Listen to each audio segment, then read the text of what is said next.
عظیم کارکنان جو اس worker convention میں تشریف لائے، میں پی پی بتی کے قائدین کو اور رکن کو خراج تحسین پیش کرتا ہوں۔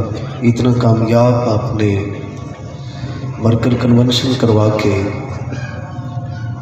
اور رسول اللہ صلی اللہ علیہ وسلم کے ساتھ اپنی محبت کا اظہار ایک بار پھر کر کے بتا دیا ہے کہ ہمیں غافل سمجھنے والوں، ہم غافل نہیں ہیں، ہم ہمہ وقت بیدار ہیں، اور جو کچھ بھی تم ہمارے ایمان کے ٹمپریچر کو چیک کرنے کے لیے حربے استعمال کر رہے ہو، وہ تمہارے حربے تو ہو سکتے ہیں، وہ ہمارے ایمانوں میں کمی نہیں لا سکتے۔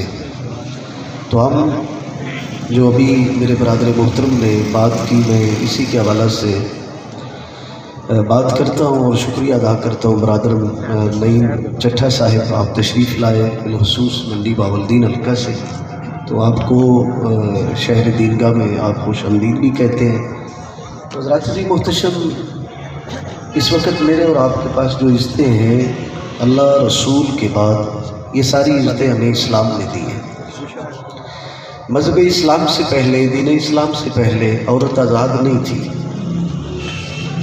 افسوس کی بات ہے کہ جس نے اسے آزادی دی ہے، آج اسی سے آزادی مانگی جا رہی ہے۔ ماں آزاد نہیں تھی، وہ لونڈیوں کی منڈی میں بکا کرتی تھی۔ بیوی ظلم کی چکی میں پیسا کرتے تھے لوگ، ظلم ڈھائے جاتے تھے اس پہ۔ بیٹی پیدا ہوتے ہوئے زندہ درگور دفن کی جاتی تھی۔ اب ماں کے قدموں کے نیچے جنت کا اعلان کس نے کیا؟ اسلام نے۔ ماشاءاللہ بولیے نا، اسلام نے۔ آزادی کس نے دی؟ اسلام نے۔ اب وہ جو امام راضی فرماتے ہیں پہاڑوں سے گرا کے ماری جاتی تھی، اپنے ہاتھوں سے گڑھا کھود کے دفن کی جاتی تھی، کوئی دریا کے نظر کر دیتا تھا، اس کو آ کے مصطفیٰ نے کہا کہ جس گھر میں پیدا ہو، اللہ کے فرشتے آ کے اس گھر کو اپنے پروں کے حصار میں لے لیتے ہیں، اور اعلان ہوتا ہے کوئی ہے اس کی کفالت کرنے والا۔ تو وہ لوگ اپنی بچیوں کو کندھوں پہ بٹھانا فخر محسوس کرتے تھے، اور حضور جب اس سفر کے لیے نکلے تو آخری ملاقات اپنی بیٹی سے کرتے تھے، اور واپسی آتے ہوئے پہلی ملاقات اپنی بیٹی سے کرتے تھے، اور لوگوں کو بتایا کہ بیٹیاں اللہ کی رحمت ہوا کرتی ہیں۔ تو اس صورت میں آزادی کس نے دی؟ اسلام نے دی۔ اب ایک عورت شکوہ کرتی ہے، ایک مرد مجھ پہ حکمرانی کرتا ہے، وہ مولوی صاحب کے پاس چلی جاتی ہے اور مولوی صاحب سے پوچھتی ہے مجھے محکوم اور اسے حاکم کیوں بنایا گیا؟ تو مولوی صاحب نے بتایا کہ تمہارے بیٹے کتنے؟ اس نے کہا 3۔ فرمایا 3 پہ تو حکمران ہے۔ سبحان اللہ، سبحان اللہ، سبحان اللہ۔ 3 پہ تو حکمران ہے، اگر ایک تجھ پہ ہو جائے تو حرج کیا ہے؟ سبحان اللہ۔ تو خدا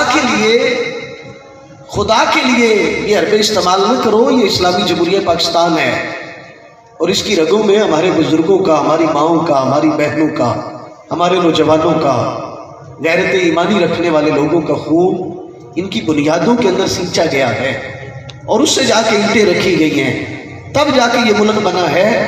اس ملک کو ہم یہود و نصارہ کا گھر نہیں بننے دیں گے، اور کچھ چند بے غیرت لوڈیاں یہود و نصارہ کی گستاخی کر کے ہمیں بتا رہی ہیں کہ اقبال سے ہم آزادی چاہتی ہیں، رسول سے آزادی چاہتی ہیں، اللہ اور اولیاء سے آزادی چاہتی ہیں۔ وہ تو تمہیں آزاد کر چکا دوزخ میں گرا کے، اب ہم نے اپنی بیٹیوں کو، اپنی ماؤں کو، اپنی بہنوں کو، اپنی بیویوں کو جناب سیدہ زہرا کے قصیدے سنانے ہوں گے، خاتون جنت کے ذکر سنانے ہوں گے، اور پھر جب مائے ام الخیر فاطمہ جیسی ہوگی، پھر بیٹی عبد القادر جیلانی جیسے تھے۔ محمد بن قاسم پیدا کرنے کے لیے کسی دریافت جوہر کی ضرورت نہیں، ایک ایسی بات کی ضرورت ہے جو فاطمہ بنت محمد کی پیروکار ہو، رب اس کے بدل سے محمد بن قاسم پیدا کرتے ہیں، صلاح الدین ایوبی پیدا کرتے ہیں۔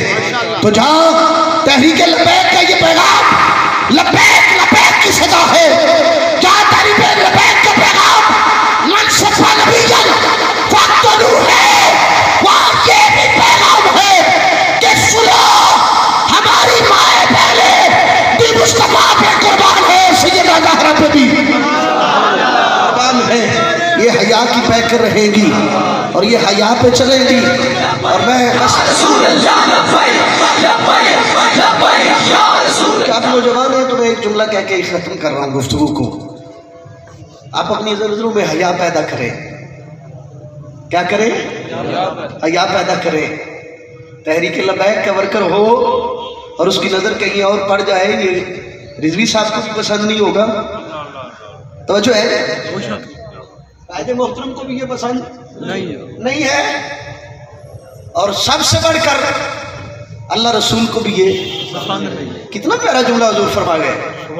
کتنا پیارا جملہ حضور فرما گئے. اپنی جوانیوں کو آپ نے بڑے اچھے پیغام کے ساتھ جوڑ لیا ہے، اور آپ نے اپنی جوانیوں کو اس مشن کے لیے وقف کیا ہے جو مشن حضرت صلاح الدین ایوبی کا مشن تھا، جو مشن سلطان محمود غزنوی کا مشن تھا، جو محمد بن قاسم کا مشن تھا، جو حیدر قرار کا مشن تھا، جو عثمان ذو النورین کا مشن تھا، جو فاروق اعظم کا مشن تھا، جو سب سے بڑھ کے جناب صدیق اکبر کا مشن تھا. اب اتنے حسین مشن پہ بندہ چل کے مرضی اپنی کرے. توجہ نہیں کی آپ نے؟ اتنے حسین مشن پہ چل کے انسان مرضی اپنی کرے، وہاں اپنی مرضی نہیں چلتی. پھر جو محبوب کہتا جائے وہ کرتے جائے. اپنے چہروں کو داڑھی سے سجائے، اپنے سر پہ دستار نہیں باندھ سکتے تو ٹوپی ضرور رکھا کرے، اپنی نظروں کو نیچا رکھے کرے. اور جب ہمارا ورکر، ہمارا تحریک لبیک کا رکن گزرے تو لوگ فخر سے کہیں اور تمہیں دیکھ کے کہیں، بولنے کی ضرورت نہ پڑے بلکہ بے ساختہ لوگ کہیں لبیک لبیک یا رسول اللہ، لبیک لبیک یا رسول اللہ، لبیک لبیک یا رسول اللہ، لبیک لبیک یا رسول اللہ. شکوہ ظلمت شب سے تو کہیں بہتر ہے، شکوہ ظلمت شب سے تو کہیں بہتر ہے. اپنے حصے کی کچھ شمع جلاتے جائیں اور یہ ساری چیزوں سے ماورا ہو کے آپ اس مشن کے سپاہی بن جائیں. آپ کو کوئی عہدہ ملے نہ ملے، آپ کو کوئی جانے نہ جانے، جن کے لیے آپ نکلے ہیں. آپ آخری سیٹ پہ بھی بیٹھے ہیں تو وہ دیکھ رہے ہیں، آپ پہلی سیٹ پہ بیٹھے ہیں تو وہ دیکھ رہے ہیں. اور جن کو دکھانا ہے وہ دیکھ رہے ہیں نا جی. اور وہ دیکھنے والوں سے جدا دیکھ رہے ہیں، وہ دیکھنے والوں سے جدا دیکھ رہے ہیں. اللہ قائدین کی ہمتوں، حوصلوں، محبتوں، ارادتوں، عقیدتوں کو مزید عروج عطا فرمائے. ہر ورکر کو اسلامی عقیدت پیش کرتا ہوں.